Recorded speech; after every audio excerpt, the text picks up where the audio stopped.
বিগত দিনে নন্দীগ্রাম বিধানসভায় যতগুলো সমবায় সমিতির ভোট হয়েছে তার মেজরিটি আমরা অলরেডি জয়লাভ করে ফেলেছি। আজকেও যে সমবায় সমিতির ভোট হলো, এই ভোটে আমরা আগে থেকেই বার্তা দিয়েছিলাম যে নারায়ণচক, মঙ্গলচক, চিরঞ্জীবপুর সমবায় সমিতি আমরা জয়লাভ করব। তো আজকে সেই ধারা অব্যাহত রেখেছি এবং আগামী 26শে নির্বাচনেও বিজেপির এই জয়ধ্বনি চলতে থাকবে নন্দীগ্রাম বিধানসভা সহ সারা পশ্চিমবঙ্গ রাজ্য জুড়ে, এবং আমরা 26 সালে ক্ষমতায় আসছি তার এটা আগাম বার্তা দিয়ে যাচ্ছি। 2021 সাল, 2023 সাল, 2024 সাল যে বুথে বিজেপি অভূতপূর্ব জয়লাভ করেছে, লিড দিয়েছে, সেখানে আজকে তৃণমূল কংগ্রেস জয়লাভ করেছে, 5টার মধ্যে 4টাতে জয়লাভ। কি বলবেন?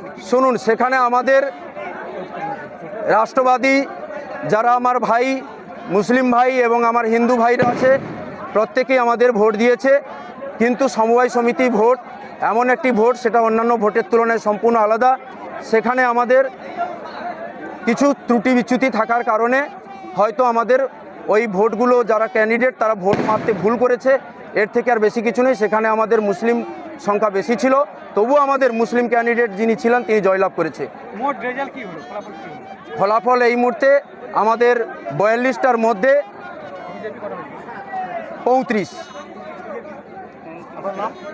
নাম সৌমিত্র দে, সভাপতি, নন্দীগ্রাম মণ্ডল 4।